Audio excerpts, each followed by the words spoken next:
ताई, आमचा हा पहिला एपिसोड इंट्रोडक्शन पार्ट झालाच. आणि मी सुरुवातीलाच एक सांगेन आमच्या ऑडियन्सला की जर तुम्ही इंट्रोडक्शन पार्ट बघितला नसेल तर जाऊन बघून यावा. आम्ही आता पहिल्या पार्ट मध्ये जाणून घेणार आहेत की वास्तू म्हणजे काय. इथून सुरुवात करायला पाहिजे. सो वास्तू म्हणजे काय सांगा. वास्तू म्हणजे घर, जी आपण जागा राहतो, जिथं आल्यानंतर आपल्याला समाधान मिळावं अशी अपेक्षा असते. आपण दिवसभर पोटासाठी कुठं कुठं वणवण वणवण करतो आणि जिथं आपण येऊन थांबतो ते म्हणजे वास्तू आपली.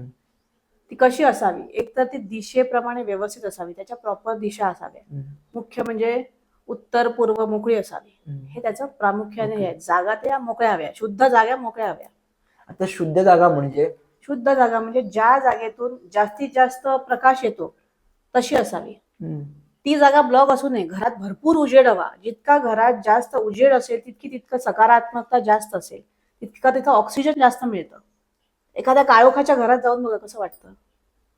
ताई, मला इकडे करेक्ट करा. मला आता एक थॉट आलाय. काल मी बघितलं होतं की फॉरेन कंट्रीज मध्ये जे लोक राहतात ना, त्यांच्या घरात खूप सामान कमी असतं आणि ओपन एरिया जास्त असते. हेच कारण आहे का ते? हो, open space कारण जास्त असतं. गजगज ठेवू नका. जे गोष्ट निरुपयोगी आहे, आपल्याला नको आहे ती ठेवू नका. आम्ही काय करतो, नको नको नको, उपयोग होणार, पुढे जाऊन नक्कीच उपयोग होणार, पण त्याचा उपयोग होत नाही, साठा मात्र होतो. आणि त्याचे परिणाम काय होतात? उंदीर, झुरळ ह्यांना नवीन घरं मिळतात आणि ते आपण उपलब्ध करून देतो. थोडक्यात वास्तू समजायची असेल तर आम्हाला पहिले आम्हाला घर पूर्ण साफ करावं लागेल आणि एरिया पूर्ण साफ सरळ स्वच्छ करा. हो. सो वास्तू म्हणजे हे